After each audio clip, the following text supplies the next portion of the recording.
Moving ahead, we have our Honorable Guest of Honor, Mr. Ahmed Elraghy. He is United Nations Senior Advisor at the Arab Regional Office of International Telecommunication Union, also known as ITU.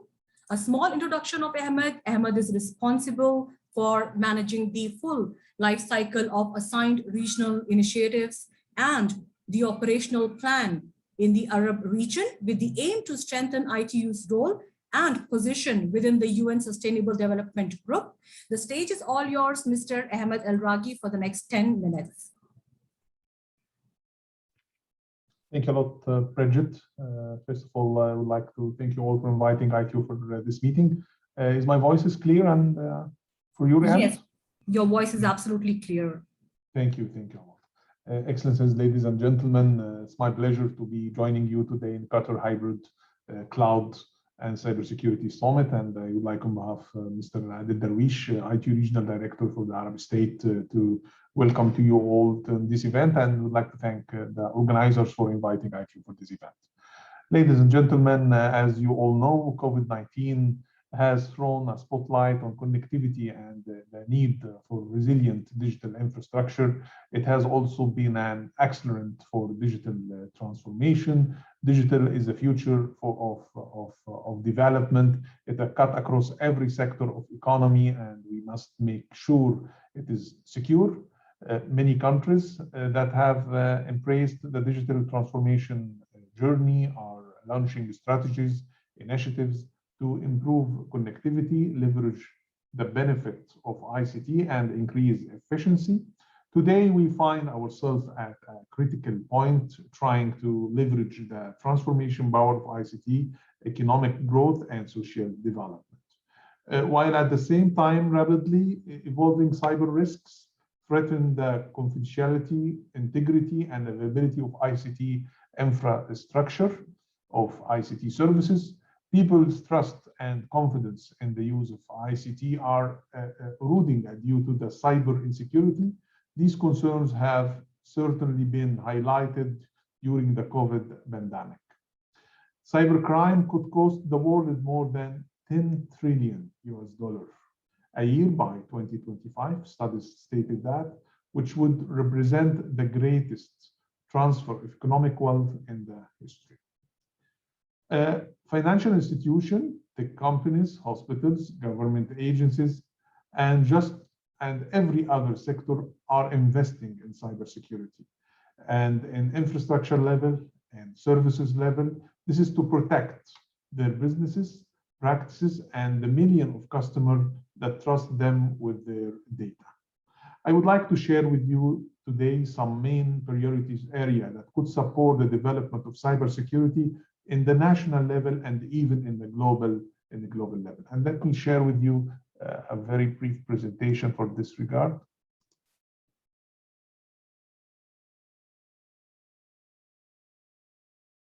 Can you allow me? Yes, sharing.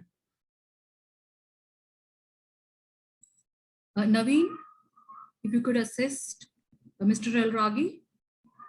Yes, Mr. Elraghy. You have the option, share screen? Yes, I will do that from my side. It's clear now, the presentation in your screen? Yes, that's perfect. We can see the screen. You might want to just, full screen mode.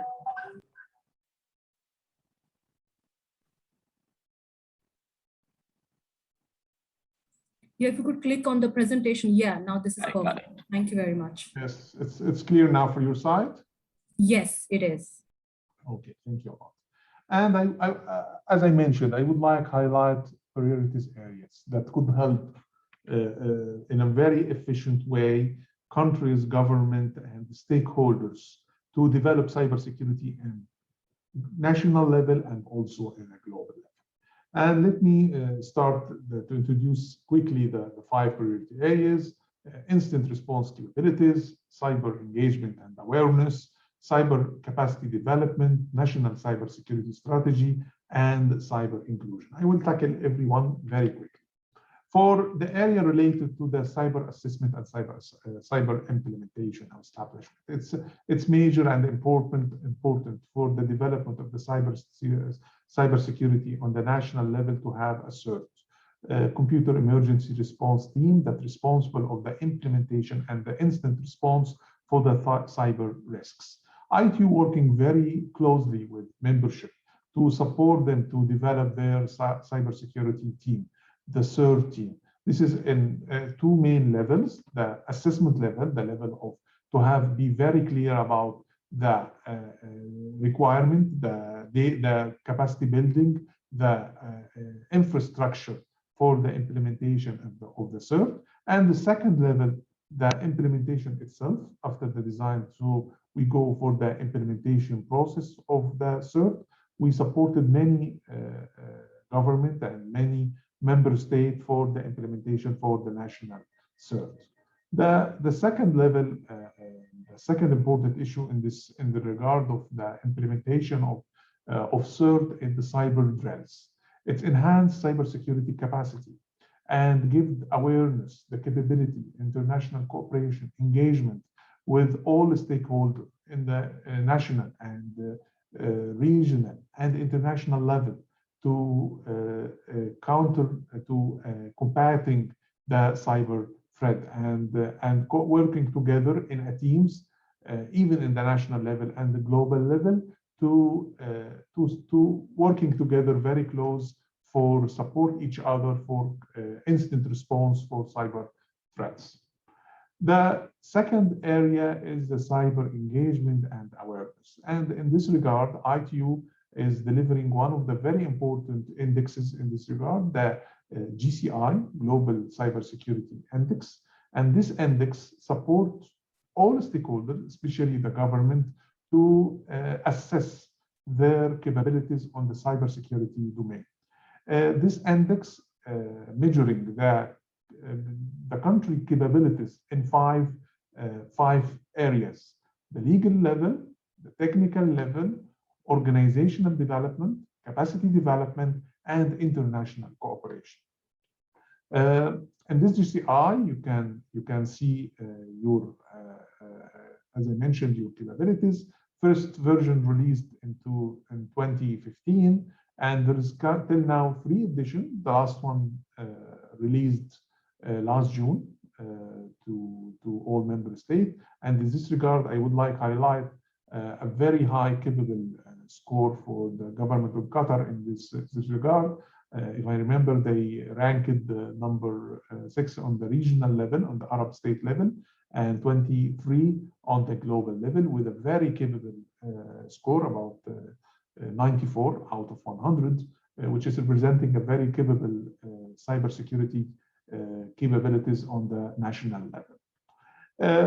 This GCI designed to drive awareness on the global issues related to the cybersecurity, sharing best practices, and driving continuous cybersecurity improvement.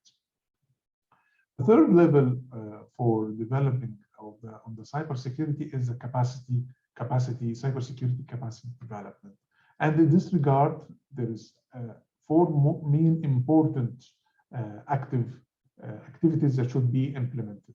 As I mentioned, the cyber drill in the national level and the regional and the global one that support and increase the capabilities for the cyber team. And in this regard, ITU worked very closely with member states and membership to deliver regional and global cyber drills, train participants from around 100 different countries.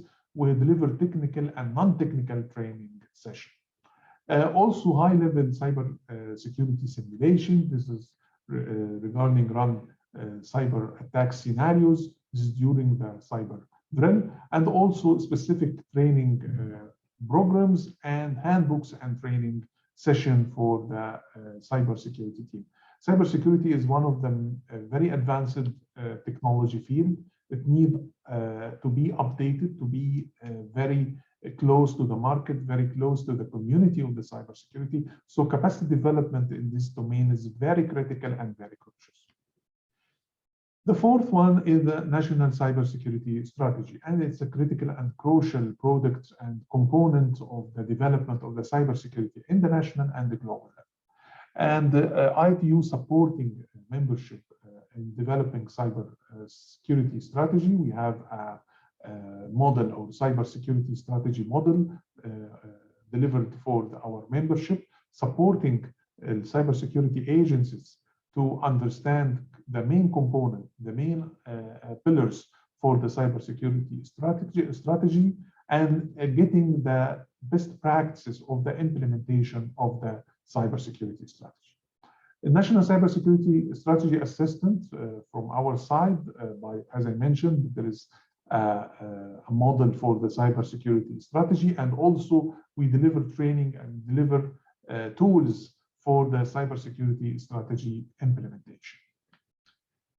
Fifth level, and one of the very important level in the domain of the cybersecurity inclusion.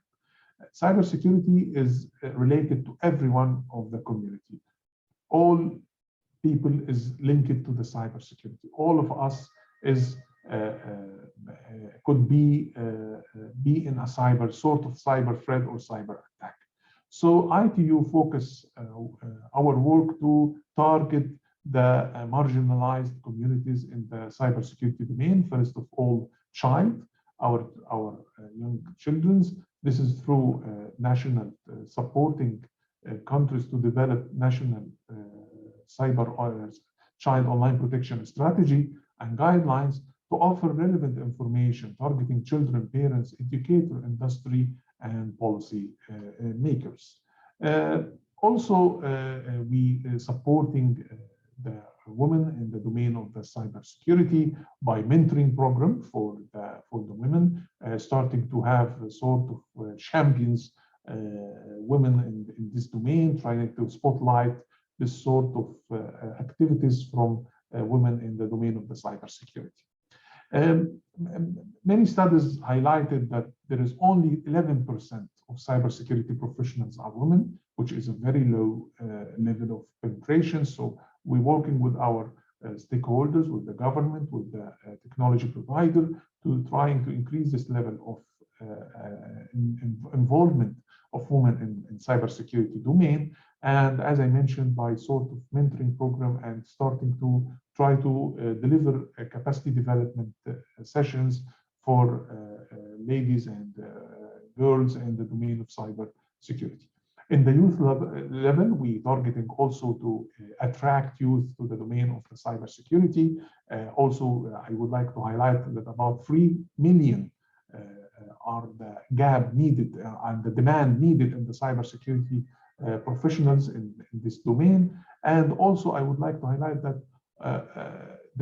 vulnerable groups of cybersecurity in the cybersecurity domain, that 1/3 of the internet users are children, and there is a lack of awareness and protection for this group, for especially children, women, and persons with disability in the domain of cybersecurity. And we focus our cyber inclusion program to support these communities. This is simply the main highlight points, the main ideas related to the cybersecurity domain and how countries could develop cybersecurity in national and even in global level. Also, in this regard, ladies and gentlemen, I would like to highlight that we are now in a very critical moment in history during this pandemic time. This has given us a very golden opportunity to strengthen collaboration and coordination in national, region, and international level. Public and private sector together, certainly the time could not be more opportune for relevant stakeholders to collaborate. Particularly as we approaching next year, here in ITU, we will organize 3 major global conferences that will set the strategic direction for ITU and ICT community for the coming 4 years. In June 22, ITU will hold the World Telecommunication Development Conference as an opportunity to mobilize the global community around the power of digital transformation and reshape the connectivity agenda to achieve the SDGs And I would like to take this opportunity to call all stakeholders to take an active part in these preparations for this conference, giving you the chance to shape a set of regional priorities, including in terms of cybersecurity. In conclusion, I would to thank Qatar Hybrid Cloud and Cybersecurity Summit for inviting us for this event, and wish you all fruitful discussion through the day. Thank you a lot, Bridget. Thank you, Mr. Ahmed Al-Ragi, for your wonderful keynote speech, filled with great key takeaways from ITU Arab's end. I'm sure it's extremely helpful to our IT leaders who have joined us in good numbers. Thank you so much for your continuous association with us, and enjoy the rest of the day, sir. Thank you. Thank you.